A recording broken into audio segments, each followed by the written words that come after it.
அவர்கள் ஒரு முடிவுக்கு வர முடியாமல் இருந்தாங்க. அந்த நேரத்துல அப்துல்லாஹின் அம்ருனாஸ் ரலியல்லாஹு தஆலா அவர்களை அழைத்து வர சொல்லி ஆள் அனுப்பினார்கள். அப்துல்லாஹின் அம்ருனாஸ் அவர்கள் வந்தார்கள். வந்து சொன்னாங்க, மதுபானம் குடிக்கிறது தான் பெரும் பாவம். இதை எப்படி நீங்கள் சொல்கிறீர்கள் என்று கேட்கும்போது அவர்கள் அப்துல்லாஹின் அம்ருனாஸ் ரலியல்லாஹு தஆலா அவர்கள் உடனே சொன்னார்கள், உங்களுக்கு முன்னர் உலகத்திலே வாழ்ந்த சமுதாய மக்கள் இஸ்ரேல் சமுதாயத்தில் ஒரு அரசர் இருந்தார். அவர் ஒரு மனிதரை வழிகெடுப்பதற்காக கொலை செய்ய சொன்னாரு, அல்லது விபச்சாரம் பண்ண சொன்னாரு, அல்லது மதுபானத்தை குடி என்று கட்டளையிட்டார். இவர் இந்த மூணுல இதுதான் ரொம்ப கம்மியான பாவம் நினைச்சுக்கிட்டு மதுபானத்தை குடித்தார். இந்த 3 பாவங்களையுமே அவர் செய்து விட்டார் என்று இஸ்ரேல் சமுதாயத்தில் ஒரு மன்னர் வற்புறுத்தி ஒரு மனிதரை வழிகெடுத்த மாதிரியான ஒரு செய்தி தபரானியில் இடம்பெற்றிருக்கிறது. தபரானி வந்து அவசரத்தில் இடம்பெற்றிருக்கிறார்கள். அவர் அந்த ஹதீஸில் வந்து அவர் பண்டிகையை சாதித்தார் என்றும் இடம்பெற்றிருக்கிறது. கண்டித்துக்குரியவர்களே, ரசூலுல்லாஹி ஸல்லல்லாஹு அலைஹி வஸல்லம் அவர்கள் அதற்கு பிறகு சொல்லி காட்டுகிறார்கள், இந்த ரசூலுல்லாஹி ஸல்லல்லாஹு அலைஹி வஸல்லம் காலலனா மாமின் அஹதின் யஸ்ரபுஹா ஃபதுக்பலஹு ஸலாத்து வர்பஈன. ஒரு மனிதன் ஒரு முறை மதுபானத்தை அறிந்து விட்டால், போதையிலே உணர்ந்து விட்டால், அவனுக்கு 40 நாட்களுடைய தொழுகை அங்கீகரிக்கப்பட போவதில்லை.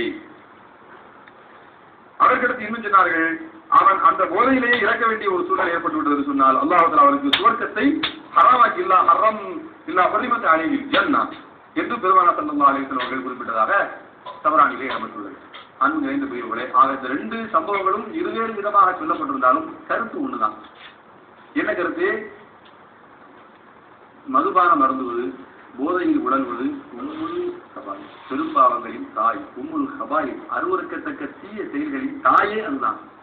அதுதான் வரிசையா ஒவ்வொரு பாவமாக பெற்றெடுக்கிறது. ஒரு தாய் குழந்தை பெற்றெடுத்த மாதிரி பாவங்களை மதுபானம் தான் பெற்றெடுக்கிறது என்று நபிகள் நாயகம் ஸல்லல்லாஹு அலைஹி வஸல்லம் அவர்கள் கூறியுள்ளார்கள். அன்பு நிறைந்தவர்களே, இது ஒரு சம்பவம். இதுல இருந்து நாம நிறைய படிப்பினைகளை பெற்றுக் கொள்ள முடியும். முதலாவது விஷயம் என்னன்னு சொன்னா, மது பாவங்களின் தாய் என்று பெருமானார் ஸல்லல்லாஹு அலைஹி வஸல்லம் அவர்கள் சொன்னார்கள்.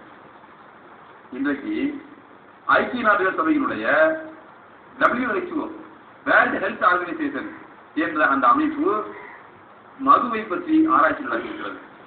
அந்த ஆராய்ச்சியினுடைய முடிவில் என்ன சொல்லுதுன்னா, 30 வகையான குற்றங்களுக்கு சமுதாயத்தில் இப்ப நடந்து கொண்டிருக்கக்கூடிய 30 வகையான குற்றங்களுக்கு இந்த மது காரணமா இருக்குன்னு சொல்றான் WHO. அன்றைக்கே பெருமானார் சொல்லிவிட்டார்கள் உம்முல் ஹபாயிஸ். இன்னைக்கு சொல்றான் 30 வகையான தீமைகளுக்கு அது காரணமா அமைது. என்ன தீமை? கொலை, கொள்ளை, கற்பழிப்பு, ஆள் கடத்தல், கூலிக்கு கொலை செய்தல், சூதாட்டம், இப்படி நிறைய 30 விதமான தீமைகளையும் அதை அடுக்கிக் கொண்டே போகிறது. மதுவினால எத்தனையோ இல்லத்தரசிகள் கணவனிடத்திலே போதையிலே அடி வாங்க வேண்டி இருக்கிறது. போதையிலே வந்து விதிக்கின்றான். இந்த வீரத்தை கொண்டு வந்து மனைவியிடத்திலே தான் காட்டுவான். அவன் மனைவியுடைய தாலியையும் அவருடைய இதர நடைகளையும் அடமானம் வைத்து குடிக்கக்கூடியவர்களையும் பார்க்கிறோம். இதனால் மொத்த குடும்பமுமே நாசமாகிவிடுகிறது. குடியை கெடுக்கும் என்ற சொல்லையை கூட அவன் போதையில தான் படிக்கிறான், பாட்டல்ல இருக்கிறதுனால. பிறகு அவனுக்கு சுத்தி வரப்போகிறது. இது ஏதோ சில அரசியல்வாதிகள் நினைப்பதை இது ஒரு மாநிலத்தின் பிரச்சனை அல்ல. இது தமிழ்நாட்டை மட்டும் பாதிக்கக்கூடிய பிரச்சனை அல்ல, இந்தியாவை மட்டும் பாதிக்கிற பிரச்சனை அல்ல, உலகம் முழுவதும் பாதிப்பை ஏற்படுத்தக்கூடிய ஒரு பிரச்சனை. இதை யார் தொட்டாலும் அவர் அழிந்தான் என்கிற அளவுக்கு இதனுடைய பாதிப்புகள் உலகத்தை கடுமையாக பிடித்து ஒழுக்கிக் கொண்டிருக்கின்றன. அதுபோல நபிகள் நாயகம் ஸல்லல்லாஹு அலைஹி வஸல்லம் அவர்கள் சொல்லி காட்டுகிறார்கள், உலகம் முடிவு நாளில, உலகம் அழிய போறக்கூடிய அந்த நாளில மக்கள் மதுபானத்தை அருந்துவாங்க. சிரிபத்தில் குமூர், மதுபானங்கள் அருந்தப்படும். ஆனால் அதற்கு வேறு வேறு பெயர்களை சொல்லிக் கொள்வார்கள்.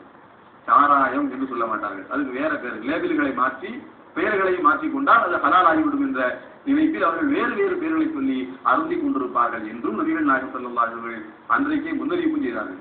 இப்படி எல்லாம் அவர்கள் செய்வார்கள் கியாமத் நாளுடைய செய்வதில என்று. ஆக அன்பு தெரிந்தவர்களே, இது ஒரு பெரும் பாவம். உம்முல் ஹபாயிஸ், தீமைகளின் தாய்.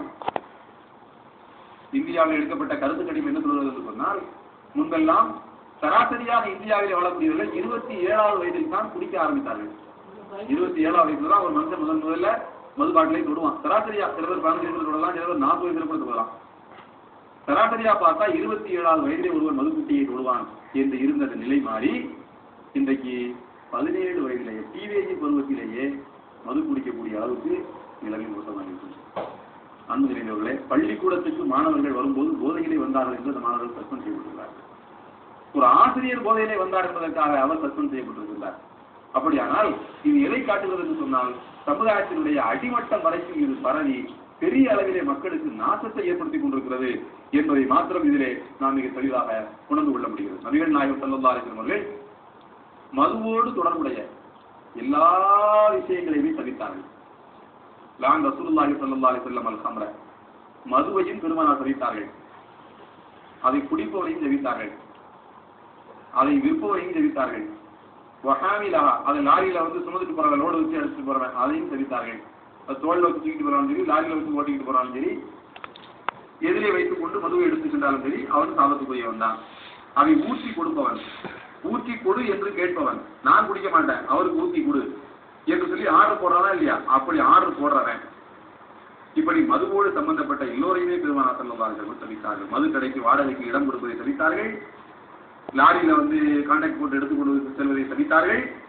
இப்படி எல்லா வகையிலும் மது தொடர்பான 10 விதமான நபர்களை நபிகள் நாயகம் ஸல்லல்லாஹு அலைஹி வஸல்லம் அவர்கள் தவிர்த்துள்ளார்கள். கருணையே உருவானவர்கள், அளவற்ற அருளாளனுடைய அருளாக பூமிக்கு வந்தவர்கள், ரஹ்மத்துல் லில் ஆலமீன்.